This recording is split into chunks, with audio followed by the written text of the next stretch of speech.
सत्तारूढ दलको आन्तरिक विवाद मिलाउन दोस्रो पटक मन्त्रीमण्डलमा हेरफेर, विभाजन नजिक पुगेको जनता समाजवादी पार्टीद्वारा 3 जना मन्त्री परिवर्तन। स्थानीय तह निर्वाचनको समीक्षा नसकिँदै प्रमुख दलहरू प्रतिनिधि सभा र प्रदेश सभाको चुनावमा केन्द्रित, एक अर्कालाई दोषी देखाउँदै जनतामाझ जाने तयारी। बजेट निर्माण गर्दा अर्थमन्त्रीले बिचौलिया प्रवेश गराएको घटनाबारे छानबिनका लागि संसदीय समिति गठन गर्न प्रमुख प्रतिपक्षी एमाले अध्यक्ष ओलीको माग, एसपीपीमा आफ्नो नाम जोडिएको भन्दै रोष प्रकट। चरम आर्थिक सङ्कटबाट गुज्रिरहेको श्रीलङ्कामा इन्धनको हाहाकार, यातायात सेवा ठप्प। र लिग विजेता म्यान्चेस्टर सिटी छाडेका ब्राजिली फरवार्ड ग्राबियल जिसस इङ्ग्लिस क्लब आर्सेनलमा अनुबन्धित। नमस्कार, कान्तिपुर डायरीका साथमा सहकर्मी नवीन र म अनिल। सुरु गरौँ अहिलेसम्मका प्रमुख प्रसङ्गबाट। सत्तारूढ दलभित्रको आन्तरिक विवाद मिलाउनका लागि मौजूदा मन्त्रीमण्डलमा दोस्रो पटक हेरफेर गरिएको छ। पार्टीभित्रको विवाद चर्कँदै जाँदा जनता समाजवादी पार्टीले 3 जना मन्त्री परिवर्तन गरेको हो।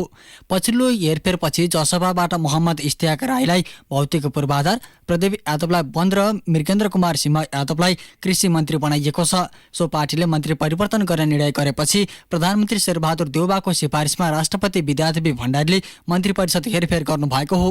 नवनियुक्त मन्त्रीहरूले आज शपथ ग्रहण गरेका छन्। जसपाले रेणुकुमार यादव, महेन्द्र राय यादव र रामशाह यादवलाई सरकारबाट फिर्ता बोलाएर नयाँ मन्त्रीको नाम सिफारिस गरेको थियो। जसपाबाट संघीय मामिला तथा सामान्य प्रशासन मन्त्री रहेका राजेन्द्र श्रेष्ठलाई भने परिवर्तन गरिएको छैन। सत्ता गठबन्धनमा रहेका एकीकृत समाजवादीले अघिल्लो साता 5 जना मन्त्री हेरफेर गरेको थियो। प्रतिनिधि सभा र प्रदेशसभा निर्वाचनको मिति घोषणा गर्ने तयारी भइरहेका बेला गरिएको मन्त्रीमण्डल हेरफेरलाई लिएर आलोचना भइरहेको छ।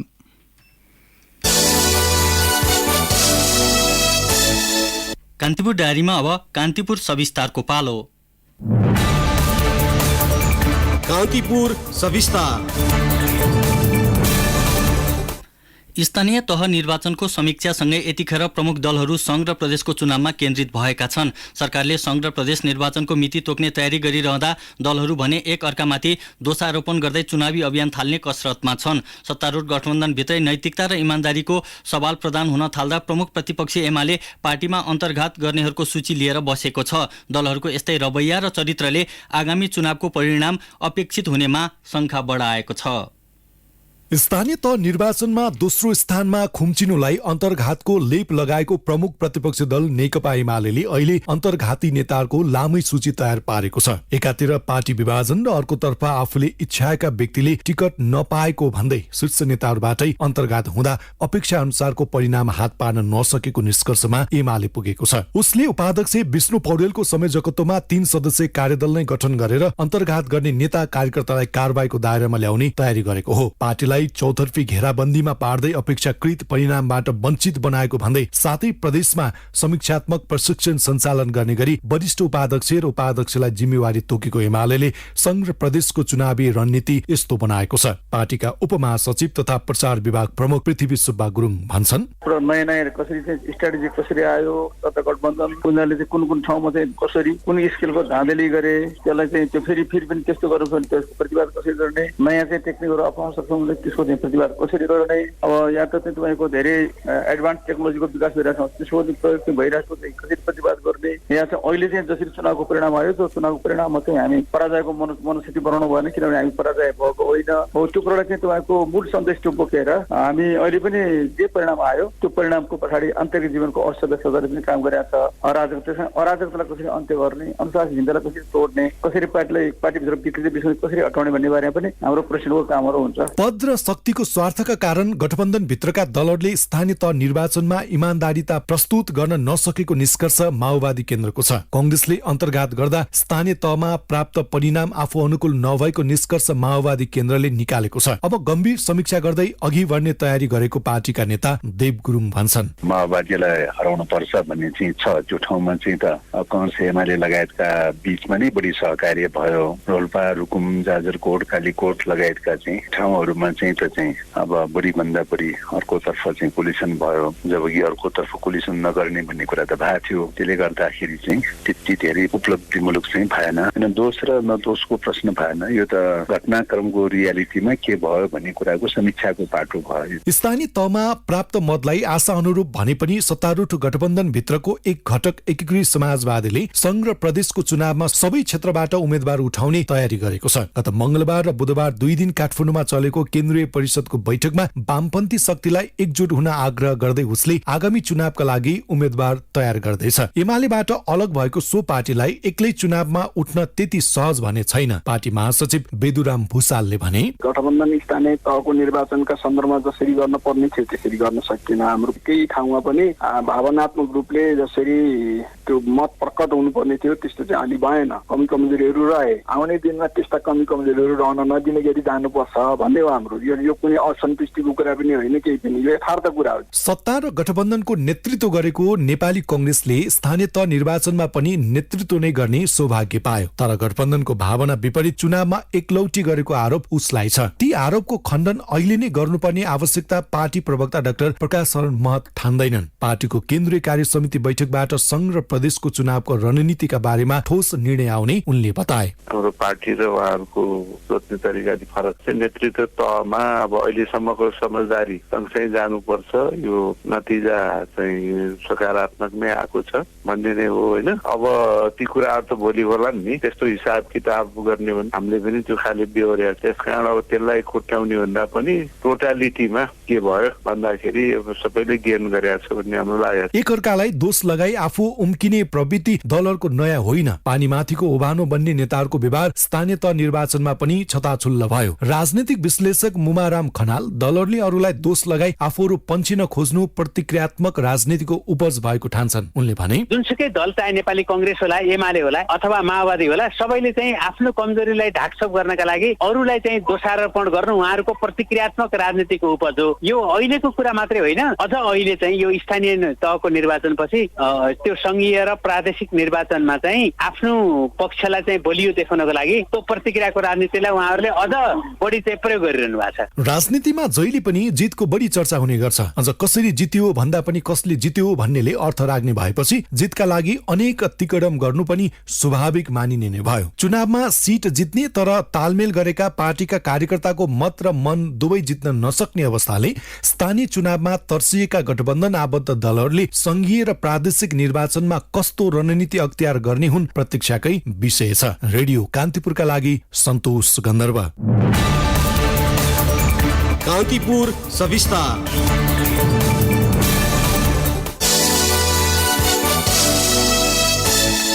निर्वाचन आयोगले आगामी प्रतिनिधि सभा तथा प्रदेश तहको निर्वाचन मिति घोषणाका लागि सरकारलाई सिफारिस गर्ने तयारी गरेको छ।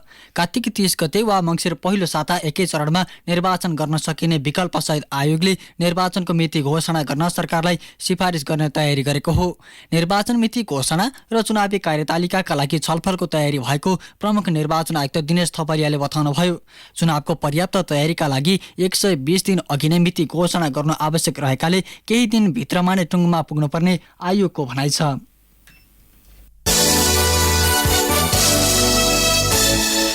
प्रमुख प्रतिपक्षी दल नेकपा एमालेका अध्यक्ष केपी शर्मा ओलीले बजेट निर्माण गर्दा अर्थमन्त्रीले बिचौलियाको प्रवेश गराएको सम्बन्धमा छानबिन गर्न संसदीय समिति गठनको माग गर्नुभएको छ। प्रतिनिधि सभाको आजको बैठकलाई सम्बोधन गर्दै उहाँले व्यापारिक घराना विशेषलाई फाइदा पुग्ने गरी बजेट निर्माण भएको र बाहिरी व्यक्तिलाई सहभागी गराइएको भिडियो फुटेज हेर्न माग्दा अर्थमन्त्री जनार्दन शर्माले धम्कीपूर्ण भाषा प्रयोग गरेको भन्दै आपत्ति जनाउनुभयो।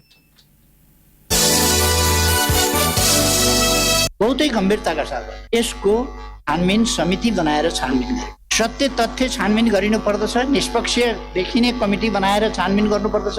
त्यसको प्रतिवेदन यस सम्मानित संसदमा आउनु पर्दछ। एमाले को हो एमाले सोध्ने, हामीले गरेको स्वेच्छाचारिताका विरुद्ध प्रश्न उठाउने एमाले को हो भनेर ललकार्ने।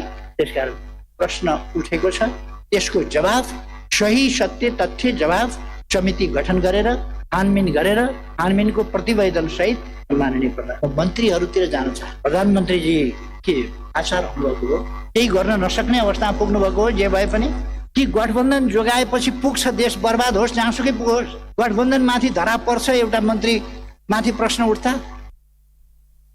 त्यस्तै ओलीले अमेरिकी स्टेट पार्टनरशिप प्रोग्राम एसपीपी सँग आफ्नो नाम जोडिएको भन्दै रोष प्रकट समेत गर्नुभएको थियो। उहाँले अमेरिकी दूतावासलाई एसपीपी अघि बढाउन गरिएको पत्राचारबारे जान्ने अधिकार संसदको भएको भन्दै त्यसलाई प्रधानमन्त्री शेरबहादुर देउवाले जानकारी गराउनुपर्ने माग गर्नुभयो।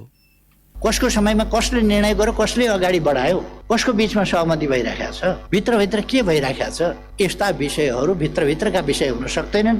यो कसैको कुनै पार्टी विशेषको, कुनै व्यक्ति विशेषको, कुनै समूह विशेषको, कुनै गुट विशेषको, कुनै गठबन्धन विशेषको कुरा हुन सक्दैन यो राष्ट्र। त्यसकारण म यस सम्बन्धमा सम्माननीय प्रधानमन्त्रीज्यूले संसदलाई यस्तो पत्राचार जुन भयो भनिएको छ, यो पत्राचार भएको हो कि होइन, पत्राचार भएको भए नेपाल सरकारको कुन तह, कुन मितिको, के विषयको निर्णयको आधारमा कुन कुन प्रधानमन्त्री, रक्षा मन्त्री कसले निर्णय गरेका छ, कसले निर्णय गरेर यो भएको, यस सम्बन्धमा सत्य तथ्य, कुनै भ्रमपूर्ण प्रचारबाजी गरेर हिँड्ने होइन, सत्य तथ्य बाहिर ल्याउनु पर्दछ।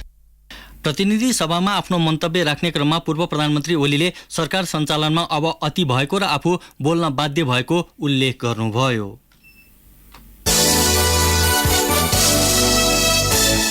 नेकपा माओवादी केन्द्रको जारी केन्द्रीय कमिटिको बैठकमा नेताहरूले पार्टी नेतृत्वको चर्को आलोचना गरेका छन्। अध्यक्ष पुष्पकमल दाहालको राजनीतिक प्रतिवेदनमाथि बोल्ने क्रममा केन्द्रीय सदस्यहरूले लामो समयसम्म पार्टीका केन्द्रीय संरचनालाई पूर्णता नपाएको, पदाधिकारी चयन हुन नसकेको र पार्टी सांगठनिक संरचनालाई प्रभावकारी बनाउन नसकेको भन्दै आलोचना गरेका हुन्। केन्द्रीय सदस्यहरूले बोल्ने क्रम सकिएपछि अध्यक्ष दाहालले बैठकमा उठेको प्रश्नको जवाब दिने नेता हरिबोल गजुरेले बताउनुभयो। बैठकमा अध्यक्ष दाहालले पदाधिकारी चयन नगरे पनि स्थायी कमिटी र पोलिट ब्युरो बनाउने तयारी गर्नु भएको छ। नेताहरूले स्थायी कमिटी र पोलिट ब्युरो गठन गर्दा समावेशी बनाउन माग गरेका छन्। माओवादीको केन्द्रीय कमिटी बैठक भोलि सकिने सो पार्टीले जनाएको छ। कान्तिपुर डायरीमा अब ब्रेकको पालो। कान्तिपुर डायरीमा अब बाँकी प्रसङ्ग। धान रोप्ने समयमा समेत किसानलाई सरकारले मल उपलब्ध नगराएको भन्दै राष्ट्रिय सभाका सांसदहरूले तत्काल मलको व्यवस्था गर्न माग गरेका छन्। राष्ट्रिय सभाको आजको बैठकमा बोल्दै नेपाली कांग्रेसकी सांसद अनिता देवकोटाले मल नपाउँदा किसानहरू चिन्तित भएको बताउनुभयो। उहाँले फास्ट ट्र्याक प्रणालीबाट भए पनि मल ल्याउन सरकारलाई सुझाव दिनुभयो। साल ट्रेनिङ र कृषि खाद्य सामग्री केन्द्रहरू अहिले उनीहरूसँग मौजदात मलहरू छैन, जसले गर्दा किसानहरू अब समयमा मल प्राप्त गर्न नसकेर कसरी खेती गर्ने हो भने अत्यन्त चिन्तित रहेको अवस्था छ। G2G जुन सम्झौता हो भारतसँग गरेको त्यो सम्झौता मार्फतबाट पनि मल आएको छैन। समयमै मल उपलब्ध गराउनको लागि सरकारको ध्यान जानु जरुरी छ। यो समस्या आजको मात्र होइन सम्माननीय अध्यक्षज्यू, हरेक वर्ष यो समस्या, यो नीति किसानले सधैँ भोग्नु पर्छ। त्यसैले यो नीति हटाउनको लागि सरकारले फास्ट ट्र्याकका माध्यमबाट छिटोभन्दा छिटो रासायनिक मल उपलब्ध गराउनेतर्फ सरकारको ध्यान जाओस्। प्रतिपक्षी एमालेका सांसद भैरव सुन्दर श्रेष्ठले छिमेकी मुलुक चीनले विश्वमा सबैभन्दा धेरै मल उत्पादन गरिरहे पनि त्यहाँबाट मल ल्याउन सरकारले चासो नदेखाएको टिप्पणी गर्नुभयो। रासायनिक मलकै अभावमा धान उत्पादनमा वृद्धि हुन नसक्ने उहाँको भनाइ थियो।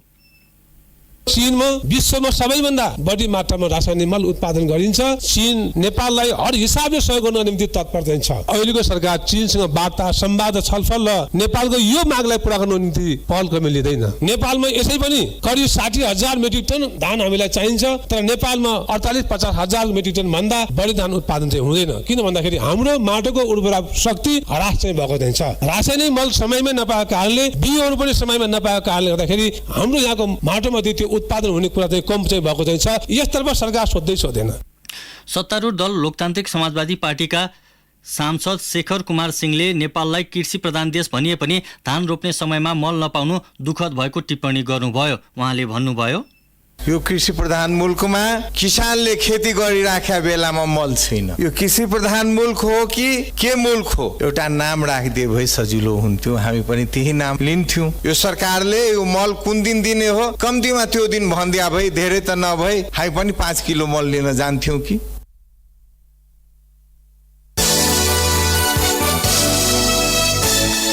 राजस्व अनुसन्धान विभागले विदेशी विनिमय अपचलनको कसुरमा पर्वतका गणेश पौडेल विरुद्ध 8 करोड 23 लाख रुपियाँ भन्दा बढी रुपियाँको बिगो दाबीसहित काठमाडौँ जिल्ला अदालतमा अभियोग पत्र दायर गरेको छ। विदेशबाट अनौपचारिक माध्यमबाट ठूलो रकम प्राप्त गरी आर्थिक लाभ लिने गरी व्यवसाय अपनाएको तथा विदेशी विनिमय कारोबारका लागि इजाजत समेत नलिएको कसुरमा पौडेल विरुद्ध मुद्दा दायर गरिएको विभागले जनाएको छ।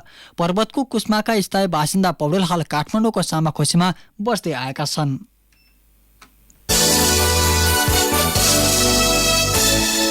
सामाजिक सुरक्षा कोषमा आबद्ध योगदानकर्ताले उपचार बापतको भुक्तानी गर्नु नपर्ने भएको छ। औषधि उपचार, स्वास्थ्य तथा मातृत्व सुरक्षा बापतको सुविधा प्राप्त गर्ने योगदानकर्ताले तिर्नुपर्ने 80% रकम र दुर्घटनापछिको उपचारको 100% रकम कोषले सम्बन्धित स्वास्थ्य संस्थालाई नै भुक्तानी गर्ने भएपछि उनीहरूले आफैले रकम तिर्नु नपर्ने भएको हो। उक्त सुविधा दिन कोषले अनलाइन प्रणाली समेत सुरुवात गरेको छ। कोषका निर्देशक कपिल गेवालीले उपचार सुविधा दिनका लागि तत्काल देशभरका 27 वटा अस्पताल तोकिएको जानकारी दिनुभयो। कर्णाली प्रदेश सरकारले 46 वटा कानून निर्माण गरेको छ। प्रदेश सरकार गठन भएको करिब 5 वर्षको अवधिमा 46 वटा कानून प्रदेशसभाबाट पारित भएको प्रदेशसभा सचिवालयले जनाएको छ। प्रदेशसभामा दर्ता भएका विभिन्न 76 वटा विधेयक मध्ये 46 वटा प्रमाणीकरण भएका हुन्। त्यस्तै सभाबाट निर्णय भई छलफलका लागि विषयगत समितिमा 9 वटा विधेयक पठाइएको प्रदेशसभा सचिवालयले जनाएको छ। यस्तै प्रदेशसभामा दर्ता भई सभामा पेश हुन 4 वटा विधेयक बाँकी रहेका छन्।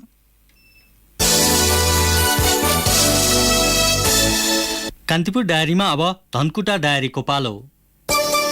धनकुटा डायरीमा विनोद घिमिरेको नमस्कार। विगत 1 दशकको अवधिमा धनकुटाका 18 जनाले वैदेशिक रोजगारीका क्रममा ज्यान गुमाएका छन्। मलेसिया र खाडी राष्ट्रमा मजदुरीका लागि पुगेका 18 जनाको आकस्मिक र विभिन्न दुर्घटनामा परि ज्यान गएको हो। मृतक मध्ये श्रम स्वीकृति लिएर गएका 12 जनाको परिवारले रोजगारदाता कम्पनी र नेपाल सरकारबाट राहत र क्षतिपूर्ति रकम पाएका छन्। बाँकी 6 जनाको भने क्षतिपूर्ति र राहत रकम प्राप्तिको प्रक्रिया चलिरहेको आप्रवासी स्रोत केन्द्र धनकुटाले जनाएको छ। 1 दशकको अवधिमा धनकुटाका 46,591 जनाले वैदेशिक रोजगारीका लागि श्रम स्वीकृति लिएका छन्। जिल्ला विपद व्यवस्थापन समिति धनकुटाले मनसुनजन्य विपद प्रतिकार्यका लागि मुख्य र सहायक राजमार्गमा उपकरण र जनशक्ति तयारी अवस्थामा राख्न निर्देशन दिएको छ। बाढी र पहिरोको उच्च जोखिम भएका धरान धनकुटा, भेडेटा रवि राँके, तम्बोर करिडोर र मध्य पहाडी पुष्पलाल राजमार्गको धनकुटा खण्डमा डोजर तथा स्काभेटर सहितको जनशक्ति तयारी अवस्थामा राख्न निर्देशन दिएको धनकुटाका सहायक प्रमुख जिल्ला अधिकारी रामनारायण श्रेष्ठले जानकारी दिनुभयो। धनकुटाको छथर जोरपाटी गाउँपालिकाले कृषि वस्तुमाथिको परनिर्भरता कम गर्न सामूहिक साझेदारी खेती विस्तार कार्यक्रम अघि सारेको छ। कृषिमा आधारित उद्यम विकासका लागि बाँझो रहेको निजी र सार्वजनिक जग्गा उपयोगको नीतिगत व्यवस्था गरिएको गाउँपालिकाका अध्यक्ष छत्र सुब्बाले जानकारी दिनुभयो। यसका लागि एक गाउँ एक उत्पादन र एक ओडा एक कृषि थोक बजारको अवधारणा लिएको सुब्बाको भनाइ छ। डिभिजन वन कार्यालय धनकुटाले सामुदायिक र निजी वन क्षेत्र विस्तारका लागि यो वर्ष काठ, घाँस, फलफूल र जडीबुटी जन्य 2,30,000 बिरुवा उत्पादन गरेको छ। उत्पादित मध्ये खैर, उत्तिस, खोटे सल्लो, टाँकी, सोमिया लता र अमला लगायत जातका 1 लाख बिरुवा वितरण गरिसकेको छ। सामुदायिक वन, किसान र संघ संस्थाको मागका आधारमा बाँकी बिरुवा वितरण गर्दै जाने डिभिजन वन कार्यालय धनकुटाका सूचना अधिकारी पटक बहादुर थापाले जानकारी दिनुभयो। हवस् त धनकुटा डायरी आजलाई यति नै। विनोद घिमिरेलाई बिदा दिनुहोस्। नमस्कार। धनकुटा डायरीपछि कान्तिपुर डायरीमा पुनः ब्रेकको पालो। ब्रेकपछि कान्तिपुर डायरीमा अब आर्थिक प्रसङ्ग। नेपाल राष्ट्र बैंकबाट इजाजत प्राप्त बैंक तथा वित्तीय संस्थाको संख्या 133 पुगेको छ। वित्तीय संस्थाहरूको निरीक्षण तथा सुपरिवेक्षण सम्बन्धी वार्षिक प्रतिवेदन 2077-78 को असार मसान्तसम्ममा क वर्गको वाणिज्य बैंक 27, ख वर्गका विकास बैंक 18, ग वर्गका वित्तीय कम्पनी 17, घ वर्गका लघु वित्तीय संस्था 70 र पूर्वाधार बैंक एउटा रहेको उल्लेख गरिएको छ। यस्तै पछिल्लो 15 पटक 15 वटा संस्था मर्जर भएको तथ्याङ्क रहेको छ। नेपाल आयल निगमले घाटा चुलिएर थेग्नै नसक्ने अवस्था बनेको भन्दै उद्योग वाणिज्य तथा आपूर्ति मन्त्रालयको ध्यानाकर्षण गराएको छ। निगमले इन्डियन आयल निगमलाई करिब 23 अर्ब भुक्तानी गर्न बाँकी रहेको र चालु आर्थिक वर्षको अन्त्यसम्म निगम 55 अर्ब रुपियाँ नोक्सानीमा जाने देखिएको भन्दै ध्यानाकर्षण गराइएको निगमका प्रवक्ता विनित मणि उपाध्यायले बताउनुभयो। आर्थिक स्रोतको जोहो नभए निकट भविष्यमै पेट्रोलियम पदार्थको आपूर्तिमा समस्या हुने प्रारम्भिक जानकारी गराइएको उहाँले बताउनुभयो।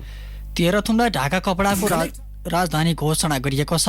हाते तानबाट ढाकाका कपडा उत्पादन गर्दै आएको उक्त जिल्लालाई उद्योग वाणिज्य तथा आपूर्ति मन्त्रालयका सचिव अर्जुन प्रसाद पोखरेलले ढाका कपडाको राजधानी घोषणा गर्नुभएको हो। ढाका कपडा बुन्ने सिप र कलालाई विश्वभर प्रचार प्रसार गर्न व्यवसायीकरणका लागि सरकारले ढाका कपडाको राजधानी घोषणा गरेको मन्त्रालयका सचिव पोखरेलले जानकारी दिनुभयो। जिल्लामा 145वटा ढाका कपडा उद्योग दर्ता भएर सञ्चालनमा रहेका छन्। 1000 भन्दा बढी उद्योग भने दर्ता बिनै सञ्चालनमा छन्। यसअघि मन्त्रालयले पाल्पालाई पनि ढाका कपडा राजधानीको जिल्ला घोषणा गरेको थियो। साताको कारोबारको दोस्रो दिन आज नेप्से घटेको छ। हिजो 57.65 अङ्कले बढेको सेयर आज 9.75 अङ्कले घटेर 2076.67 बिन्दुमा पुगेको हो। त्यस्तै ठूला कम्पनीहरूको मापन गर्ने सेन्सिटिभ परिसूचक 2.89 बिन्दुले घटेर 395.94 बिन्दुमा पुगेको छ। आज 234वटा कम्पनीको 1,09,81,591 किता सेयर खरिद बिक्री हुँदा 4,34,92,00,000 भन्दा बढी कारोबार भएको नेपाल स्टक एक्सचेन्जले जनाएको छ।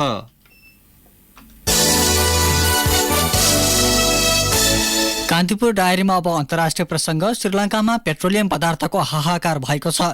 देशमा सञ्चित रहेको डिजेल र पेट्रोलले एक दिनलाई मात्र माग धान्न सक्ने बीबीसीले जनाएको छ। श्रीलङ्कामा पेट्रोल भण्डारण 4061 टन र डिजेल 21774 टन मात्र रहेको जनाइएको छ। विदेशी मुद्राको अभाव भएसँगै इन्धन आयातमा समस्या भएको श्रीलङ्काका ऊर्जा मन्त्रीले जनाएका छन्। श्रीलङ्कामा पेट्रोलियम पदार्थको अभावसँगै यातायात सेवा ठप्प भएका छन्। अधिकांश पेट्रोल पम्पमा सर्वसाधारणको घुइँचो लागेको छ।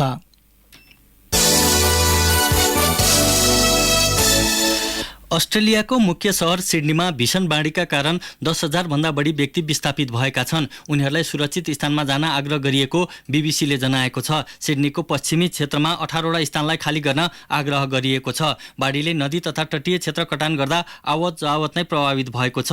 नेपियन नदीमा बाढीको उच्च जोखिम रहेको भन्दै सतर्कता अपनाउन समेत आग्रह गरिएको छ। इटालीको उत्तर क्षेत्रमा आएको हिमपहिरोमा परि कम्तीमा 6 जनाको मृत्यु भएको छ। 9 जना घाइते भएका छन्। बेपत्ता 19 जनाको खोजीका लागि हेलिकप्टर र ड्रोनको प्रयोग गरिएको छ।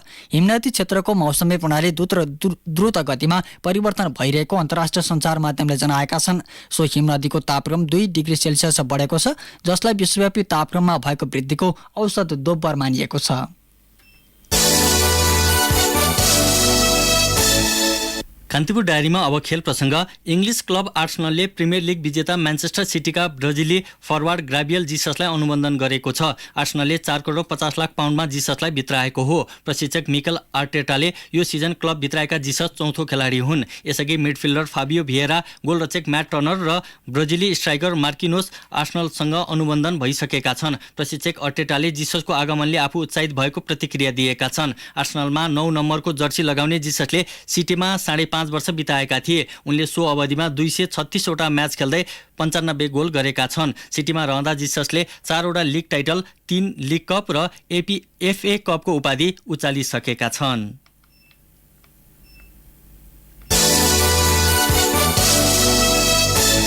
र म्यान्चेस्टर सिटीले लिड्स युनाइटेडका मिडफिल्डर काल्भिन फिलिप्सलाई 45 मिलियन पाउन्डमा अनुबन्ध गरेको छ। इङ्ल्यान्डका 26 वर्षीय अन्तर्राष्ट्रिय खेलाडी फिलिप्सले प्रिमियर लिग विजेतासँग 6 वर्षको सम्झौता गरेका हुन्। सन् 2015मा सिनियर टोलीमा डेब्यू गरेका फिलिप्सले लिड्सका लागि 235 खेल खेलेका छन्। इङ्ल्यान्डका लागि भने 23 खेल खेलेका फिलिप्सले लिड्समा 8 सिजन बिताएका थिए। जाँदै मुख्य समाचार फेरि एकपटक। सत्तारूढ दलको आन्तरिक विवाद मिलाउन दोस्रो पटक मन्त्रीमण्डलमा हेरफेर, विभाजन नजिक पुगेको जनता समाजवादी पार्टीद्वारा 3 जना मन्त्री परिवर्तन। स्थानीय तहको निर्वाचनको समीक्षा नसकिँदै प्रमुख दलहरू प्रतिनिधि सभा र प्रदेश सभाको निर्वाचनमा केन्द्रित, एक अर्कालाई दोषी देखाउँदै जनतामाझ जाने तयारी। बजेट निर्माण गर्दा अर्थमन्त्रीले बिचौलियाको प्रवेश गराएको घटनाबारे छानबिनका लागि संसदीय समिति गठन गर्न प्रमुख प्रतिपक्षी एमाले अध्यक्ष ओलीको माग, एसपीपीमा आफ्नो नाम जोडिएको भन्दै रोष प्रकट। चरम आर्थिक सङ्कटबाट गुज्रिरहेको श्रीलङ्कामा इन्धनको हाहाकार, यातायात सेवा ठप्प। र लिग विजेता म्यान्चेस्टर सिटी छाडेका ब्राजिली फरवार्ड ग्राबियल जिसस इङ्ग्लिस क्लब आर्सेनलमा अनुबन्धित। अवस्था बेलुकी 8 बजे अर्को बुलेटिन लिएर आउने नै छौँ। तबसम्मका लागि सहकर्मी नवीन र म अनिल आज्ञा माग्छौँ। नमस्ते।